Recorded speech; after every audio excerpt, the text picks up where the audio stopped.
If you're physically active, chances are you would have experienced some injuries. Today we have Dr. Yi-Jia, orthopedic surgeon at Gleneagles Hospital, to talk about shoulder injuries. Thank you, Dr. Lim, for being here. Let's kick off this discussion with what are some of the general problems you see in our population today? One of the interesting things that I've noted in my practice is that I have seen quite a number of middle-aged patients coming in for injuries of the shoulder, elbow and the back.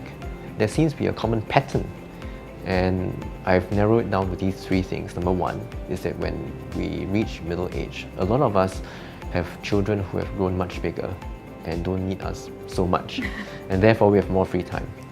And the second thing is that when people reach middle age or even slightly older than that, they have higher positions in the company, and therefore they tend to have a bit more free time. And finally, the truth is that as we reach middle age, sometimes some of the people that we know start falling sick, and therefore we become a bit more health conscious.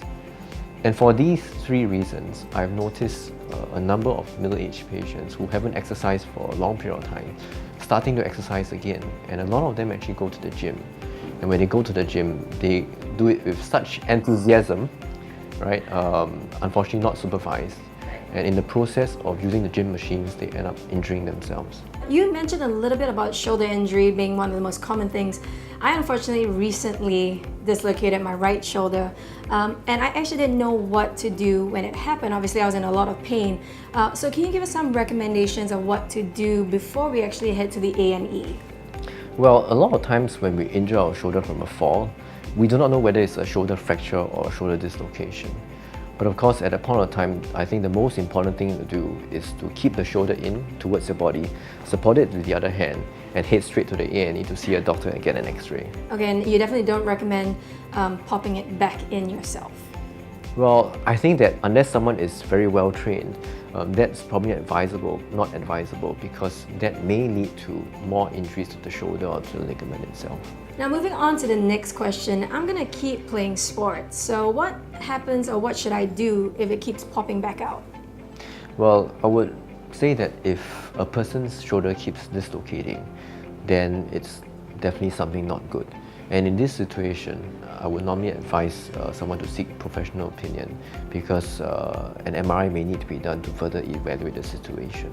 Okay, doctor, let's wrap up this discussion with ice and heat. Now, a lot of people don't know when to do it and why to do it. So can you explain to us icing and heating, when to do it and why? Now, that's a good question. If there's an acute injury and there's swelling and pain in the area, using ice or cold therapy can help to reduce the swelling in that area, and that helps to ease off the pain.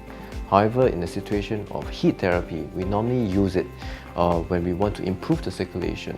Well, that was some really useful information. Thank you so much for clearing that up, and thank you so much for your time. We really appreciate it. Now we know more about shoulder injuries from Dr. Yi-Jia. Watch out for more videos on sports health brought to you by Gleneagles Hospital.